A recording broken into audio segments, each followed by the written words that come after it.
جدید تحقیق کے مطابق نبی اکرم صلی اللہ علیہ وآلہ وسلم کی ولادت مبارک 12 ربیع الاول بمطابق 20 اپریل 571 عیسوی کو ہوئی۔ یہ سوموار کا دن تھا۔ صبح صادق کے وقت حضور صلی اللہ علیہ وآلہ وسلم مکہ مکرمہ میں پیدا ہوئے۔ مصر کے مشہور ماہر فلکیات اور حیات دان عالم محمد پاشا نے بھی اپنے رسالہ میں یہ تاریخ درج کی ہے۔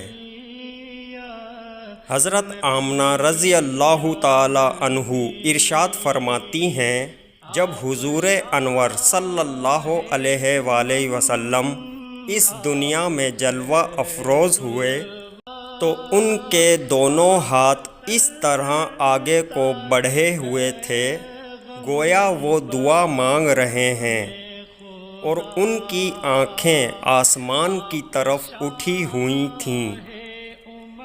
حضور صلی اللہ علیہ وآلہ وسلم کی پیدائش سے قبل حضرت آمنہ رضی اللہ تعالی عنہ نے خواب میں دیکھا کہ ان کے بدن سے ایک نور نکلا ہے جس سے ملک شام کے محل روشن ہو گئے ہیں۔ خواجہ عابد نظامی اپنی تالیف ہمارے حضور میں رسول اللہ صلی اللہ علیہ وآلہ وسلم کا یہ نسب مبارک درج کرتے ہیں: محمد بن عبداللہ بن عبد المطلب بن ہاشم بن عبد المناف بن قصہ بن کلاب بن مراد بن کعب بن لوئی بن غالب بن قہر بن ملک بن نصر بن کنانہ بن خزیمہ مدرکہ بن الیاس بن مضر بن نزار بن عدنان۔ عدنان کا نسب حضرت اسماعیل علیہ السلام تک جا پہنچتا ہے۔ حضور اکرم صلی اللہ علیہ وآلہ وسلم کو حلیمہ سعدیہ رضی اللہ تعالی عنہ نے دودھ پلانے کے لیے لے لیا۔ جسٹس پیر محمد کرم شاہ الظہری ضیاء النبی کے صفحہ 69 پر رقم طراز ہیں کہ حضرت حلیمہ سعدیہ رضی اللہ تعالی عنہ یہ ارشاد فرماتی ہیں کہ جب سب عورتوں کو رضاعت کے لیے بچے مل گئے تو ہمارا کارواں اپنے مسکن کی طرف روانہ ہوا۔ ساری عورتیں اپنے نئے بچوں کے ساتھ اپنی اپنی اونٹنیوں پر سوار ہوئیں۔ میرے پاس وہی گدھی تھی جو کمزوری کے باعث چل نہیں سکتی تھی، جس نے سارے قافلہ کو آتے ہوئے پریشان کر دیا تھا۔ میں اپنے فرزند کے ساتھ اس پر سوار ہوئی۔ اب تو اس کی حالت ہی بدل گئی تھی، یوں تیزی سے قدم اٹھاتی تھی کہ قافلہ کی ساری سواریاں پیچھے رہ گئیں۔ وہ گویا چل نہیں رہی تھی بلکہ اڑ رہی تھی۔ قافلہ والیاں چیخ اٹھیں، کہنے لگیں، اے ابی ذؤیب کی بیٹی، خدا تیرا بھلا کرے، ہم پر رحم کر اور اپنی گدھی کو آہستہ آہستہ چلا۔ اس پر حضرت حلیمہ سعدیہ رضی اللہ تعالی عنہ نے ارشاد فرمایا، خدا تمہارا بھلا کرے، تم دیکھتی نہیں ان پر کوئی سوار ہے۔ حضرت حلیمہ سعدیہ رضی اللہ تعالی عنہ جب اپنی اقامت گاہ پر پہنچیں تو وہ زمین قحط زدہ تھی، گھاس کا ایک تنکا بھی نظر نہیں آتا تھا۔ جب بکریاں واپس آتیں تو حضور صلی اللہ علیہ وآلہ وسلم کی برکت سے ان کے پیٹ بھرے ہوئے ہوتے اور خوب دودھ دیتیں۔ حضرت حلیمہ رضی اللہ تعالی عنہ خوشحالی کی زندگی بسر کرنے لگیں۔ حضور صلی اللہ علیہ وآلہ وسلم کو 2 سال تک آپ رضی اللہ تعالی عنہ نے دودھ پلایا۔ حضور صلی اللہ علیہ وآلہ وسلم قوی اور توانا بچوں کی طرح ہو گئے۔ حضور صلی اللہ علیہ وآلہ وسلم نے حلیمہ سعدیہ رضی اللہ تعالی عنہ کے قبیلہ حوازن میں پرورش پائی، جو فصاحت و بلاغت میں مشہور تھا۔ امام سہیل الروض الانف کی جلد اول کے صفحہ 109 پر لکھتے ہیں، حضور اکرم صلی اللہ علیہ وآلہ وسلم فرمایا کرتے تھے کہ میں اس لیے فصیح ہوں کہ قبیلہ بنی سعد میں پلا ہوں۔ حضرت حلیمہ سعدیہ رضی اللہ تعالی عنہ فرماتی ہیں کہ جب ہم مکہ کے سفر سے واپس پہنچتے تو ہر گھر سے کستوری کی مہک آنے لگی۔ وہاں کے سب لوگ حضور صلی اللہ علیہ وآلہ وسلم کی محبت میں دیوانے ہو گئے۔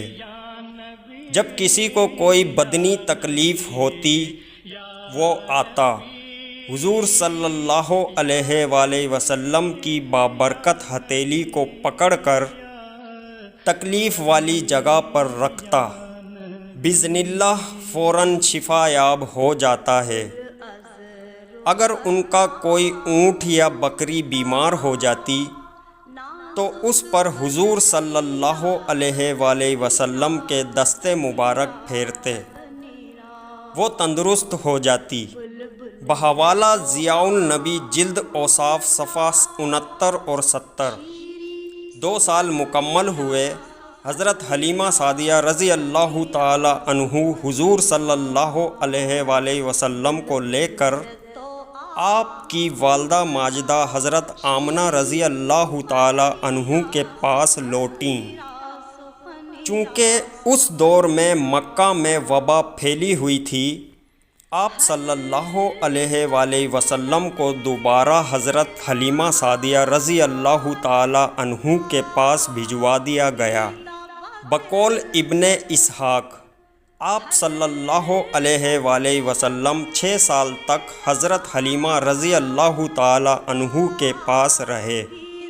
آپ صلی اللہ علیہ وآلہ وسلم کی رضائی بہن حضرت محمد صلی اللہ علیہ وآلہ وسلم کو لوریاں دیتیں۔ وہ گیت بھی مورخین نے محفوظ کر لیے ہیں۔ ترجمہ: اے میرے رب، میرے بھائی محمد صلی اللہ علیہ وآلہ وسلم کو ہمارے لیے سلامت رکھ، یہاں تک کہ میں آپ صلی اللہ علیہ وآلہ وسلم کو جوان گھبرو دیکھوں، یہاں تک کہ میں آپ صلی اللہ علیہ وآلہ وسلم کو اپنی قوم کا سردار دیکھوں جس کی سب اطاعت کر رہے ہوں۔ اے میرے رب، ان کے دشمنوں نور حاسدوں کو ذلیل و رسوا کر۔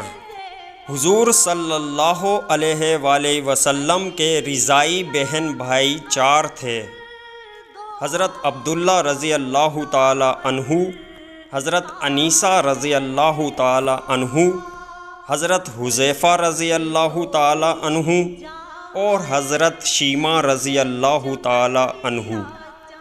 آپ صلی اللہ علیہ وآلہ وسلم کے رضائی باپ کا نام حارث بن عبدالعزیٰ رضی اللہ تعالی عنہ تھا۔ رسول اللہ صلی اللہ علیہ وآلہ وسلم نے حضرت حلیمہ رضی اللہ تعالی عنہ کے گھر میں پرورش پائی، اور جب 4 سال کے ہوئے تو حضرت حلیمہ رضی اللہ تعالی عنہ کے بچوں کے ساتھ جنگل میں بکریاں چرانے جانے لگے۔ آپ صلی اللہ علیہ وآلہ وسلم نے بہت دن بکریاں چرائیں۔ حضرت حلیمہ رضی اللہ تعالی عنہ آپ صلی اللہ علیہ وآلہ وسلم کو اپنے ساتھ مکہ میں لائیں، اور انہوں نے حضرت آمنہ رضی اللہ تعالی عنہ سے کہا کہ آپ کے بچے کو کچھ ہو گیا ہے، یہ کہتا ہے کہ پہاڑ کے پتھر اس کو سلام کرتے ہیں، اور ایک دن 2 آدمیوں نے اس کا پیٹ چاک کر دیا اور پھر یہ فوراً اچھا ہو گیا۔ اس پر حضرت آمنہ رضی اللہ تعالی عنہ نے ارشاد فرمایا کہ انہوں نے حمل اور پیدائش کے زمانہ سے بہت عجیب باتیں دیکھی ہیں، تم فکر نہ کرو، یہ بچہ تو شروع ہی سے ایسا ہے۔ حضرت آمنہ رضی اللہ تعالی عنہ نے حضور صلی اللہ علیہ وآلہ وسلم کو لے لیا اور مکہ مکرمہ میں رہنے لگیں۔ کچھ عرصہ بعد آپ رضی اللہ تعالی عنہ حضرت عبداللہ رضی اللہ تعالی عنہ کے مزار کی زیارت کے لیے مدینہ شریف حضور صلی اللہ علیہ وآلہ وسلم کے ہمراہ گئیں۔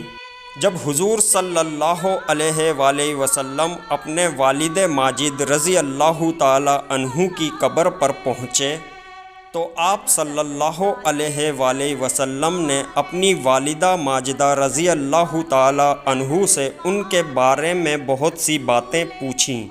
واپسی پر آپ رضی اللہ تعالی عنہ بیمار ہو گئیں اور ابوا کے مقام پر آپ رضی اللہ تعالی عنہ کا انتقال ہو گیا۔ آپ رضی اللہ تعالی عنہ اسی جگہ مدفون ہوئیں۔ آپ ام ایمن رضی اللہ تعالی عنہ کے ساتھ مکہ واپس آئیں۔ بچپن میں حضور صلی اللہ علیہ وآلہ وسلم کا تالاب میں تیرنا۔ علامہ سلیمان ندوی اور علامہ شبلی نعمانی سیرت النبی جلد اول کے صفحہ 117 پر رقم طراز ہیں۔ رسول اکرم صلی اللہ علیہ وآلہ وسلم کو قیام مدینہ کی بہت سی باتیں یاد رہ گئی تھیں۔ جب آپ صلی اللہ علیہ وآلہ وسلم قیام مدینہ کے زمانہ میں ایک دفعہ بنو عدی کی منزل پر گزرے تو فرمایا کہ اسی مکان میں میری والدہ ٹھہری تھیں، یہی وہ تالاب ہے جس میں نے تیرنا سیکھا تھا۔ مکہ میں آنے کے 1 سال بعد حضرت عبد المطلب بیمار پڑ گئے۔ آپ کی وفات کے بعد حضور اکرم صلی اللہ علیہ وآلہ وسلم کے چچا ابو طالب نے حضور صلی اللہ علیہ وآلہ وسلم کی کفالت کی۔ ابو طالب حضور صلی اللہ علیہ وآلہ وسلم کو اپنے بچوں سے بھی زیادہ چاہتے تھے۔ سوتے تو حضور اکرم صلی اللہ علیہ وآلہ وسلم کو ساتھ لے کر سوتے اور باہر جاتے تو ساتھ لے کر جاتے۔ جب حضور صلی اللہ علیہ وآلہ وسلم کی عمر کوئی 12 برس تھی تو حضور صلی اللہ علیہ وآلہ وسلم ابو طالب کے ہمراہ شام کے سفر پر گئے۔ پیدائش بے بچپن کا خاکہ۔ تبرک کے طور پر حضور اکرم صلی اللہ علیہ وآلہ وسلم کی پیدائش سے بچپن کا خاکہ یوں بیان کیا جاتا ہے۔ پیدائش کا سال 12 ربیع اول بمطابق 20 اپریل 571 عیسوی۔ رضائی ماں حضرت حلیمہ سعدیہ رضی اللہ تعالی عنہ۔ قبیلہ جہاں رہے، قبیلہ حوازن۔ دودھ کس نے پلایا؟ 3 روز حضرت آمنہ رضی اللہ تعالی عنہ نے، پھر 3 روز بعد حضرت صوبیہ رضی اللہ تعالی عنہ نے، اس کے بعد حضرت سعدیہ رضی اللہ تعالی عنہ۔ ابتدائی 2 سال قبیلہ حوازن میں رہے، مکہ لائے گئے، پھر واپس قبیلہ حوازن لائے گئے۔ 4 سال کی عمر بکریاں چراتے رہے۔ 5 تا 6 سال تک قبیلہ حوازن میں رہے، پھر واپس مکہ مکرمہ والدہ کے پاس تشریف لائے۔ سفر مدینہ شریف بعمر 5 تا 6 سال۔ انتقال حضرت آمنہ رضی اللہ تعالی عنہ بمقام ابوا مدینہ شریف سفر کے دوران۔ وفات حضرت عبد المطلب۔ حضور صلی اللہ علیہ وآلہ وسلم کی عمر 8 سال۔ حضرت ابو طالب کی کفالت۔ حضور صلی اللہ علیہ وآلہ وسلم کی عمر 8 سال۔ حضور صلی اللہ علیہ وآلہ وسلم بچپن میں بھی اور جوان ہونے کے بعد بھی عرب کے دستور کے مطابق جنگل میں بکریاں چراتے، رات کو اپنے چچا کے گھر میں آ کر سو جاتے تھے۔ بچپن اور جوانی کے زمانہ میں ہی رسول اللہ صلی اللہ علیہ وآلہ وسلم کو سچائی اور راست گوئی کی وجہ سے اہل مکہ الامین یعنی امانت دار آدمی کہہ کر پکارتے تھے۔ آپ صلی اللہ علیہ وآلہ وسلم کا لقب الصدیق بھی تھا۔ دور جدید اور اتباع سرور کونین صلی اللہ علیہ وآلہ وسلم۔ دور جدید گونا گوں مسائل سے دوچار ہے۔ یہ مسائل معاشرتی بھی ہیں اور معاشی بھی، سیاسی بھی ہیں اور سماجی بھی۔ ان تمام مسائل کا حل سرور کائنات حضرت محمد مصطفیٰ صلی اللہ علیہ وآلہ وسلم کی ذات گرامی کی اتباع میں ہے۔ ہر 12 ربیع الاول شریف ہمارے لیے یہ پیغام لاتا ہے کہ ہم آپ صلی اللہ علیہ وآلہ وسلم کی ذات اقدس کی پیروی کریں۔ ہمارے مسائل کا حل ہی آپ صلی اللہ علیہ وآلہ وسلم کے اسوہ حسنہ پر عمل پیرا ہونے کی صورت میں ہے۔